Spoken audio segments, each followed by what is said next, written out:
नावाने पावन झालेल्या भूमीला प्रथमदा माझा मानाचा मुद्रा. खरं तर ज्या महाराष्ट्राच्या मातीमध्ये आपण जन्मलो तो महाराष्ट्र म्हणजे काय? जिजाऊंच्या संस्कारांचा, शिवबांच्या विचारांचा, शंभूंच्या पराक्रमाचा आणि दिल्लीच्या हितकताला घाम फोडणाऱ्या जिगरबाज मावळ्यांचा हा माझा महाराष्ट्र. तसेच इथे उपस्थित सर्वांचे मी दीपक गावकर मनापासून स्वागत करते व श्री स्वामी समर्थ महाराज यांच्या चरणी नतमस्तक होऊन मी माझे विचार मांडण्यास सुरुवात करते.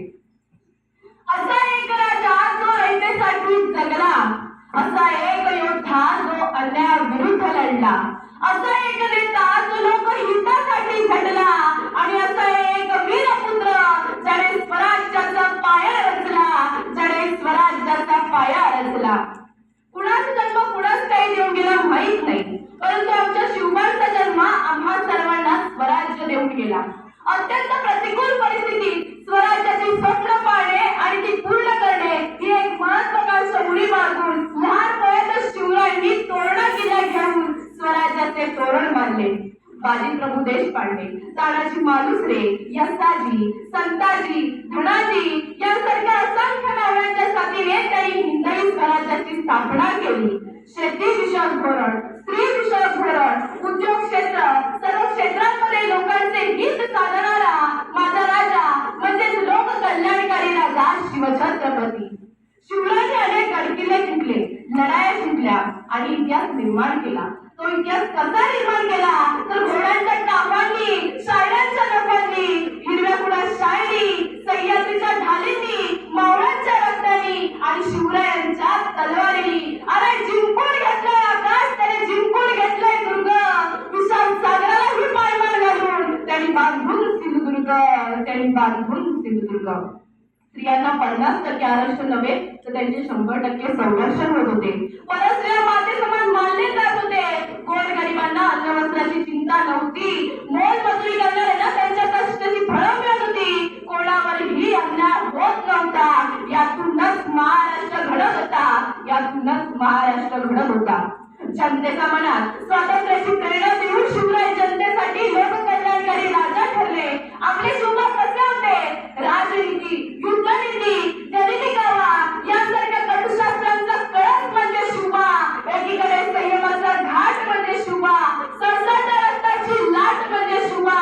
या महाराष्ट्रात माणुसकीचे मोजण्याचे माप म्हणजे शिवबा. दुश्मनांच्या काळजातही पवित्राचे स्थान निर्माण करणारा किमयागार म्हणजे शिवबा, किमयागार म्हणजे शिवबा. खरं तर शिवरायांच्या इतिहासातून आपण खूप काही शिकून गेलो आहोत. पुरंदरच्या 23 किल्ले मुघलांना दिल्यामुळे स्वराज्य संपले असे सगळ्यांनाच वाटले होते, परंतु शिवरायांना असे कधीच वाटले नाही. कारण सगळं संपलं असं जेव्हा वाटेल ना तेव्हा आपण जास्त खंबीर व्हायचं ही शिकवण आपल्याला शिवरायांनी दिली.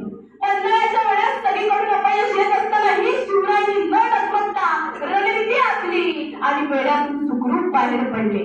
ते सतत मावळ्याला सांगत असत की संकट काही धीर सोडू नका, शांतपणे निर्णय घ्या. शिवराय स्वतःचे नियम स्वतः सुद्धा म्हणत नव्हते, अगदी आपल्या जवळच्या सहकार्यांना सुद्धा नियमभंगाची शिक्षा देत असत. अंगणातील तुळस, गोठ्यातील गाय आणि घरातील माय यांच्यावर मुली वाकडी नजर टाकली तर त्याची गय केली जाणार नाही. स्त्री म्हणजे मराठ्यांच्या देवाऱ्यातली एक देवता असते असा त्यांचा स्त्रीविषयी आदर होता.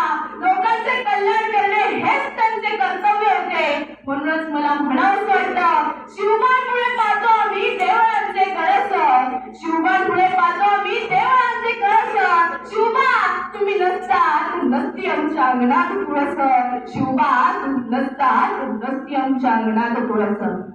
स्वराज्याचे विश्व निर्माण करणारे जिजाऊंनी शिवरायांना संस्कार देऊन विश्ववंदनीय राजे ठरवले. काळ्या कुट्ट अंधारात आपली दिशा ठरवून वाट काढायची, संकटे आली असतात त्यावर मात करून पुढे जायचे, बलाढ्य शत्रूशी आपल्या तुटपुंच्या बळीने झुंजले सामर्थ्य लढवायचे, सहकार्यांना उत्साह देत व शत्रूला सतत चुकवत आपले यश मिळवायचे.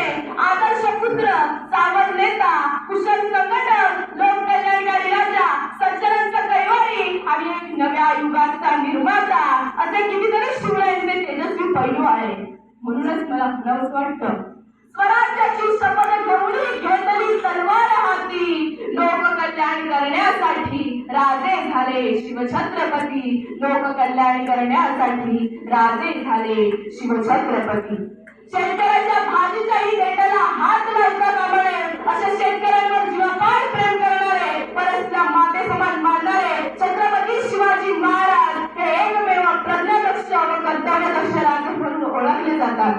महाराजांनी स्वतःच्या शौर्याने, पराक्रमाने, धाडसाने व जिद्दीने नवत्याचं नव्हतं करून मूळभर नावाच्या जोरावर महाराष्ट्राच्या भूमीवर भगवा फडकवला व स्वराज्य निर्माण केलं. त्यांच्या डोळ्यासमोर सत्ता नव्हती तर न्याय व संस्कृतीचे रक्षण करणे हे मुख्य ध्येय होते.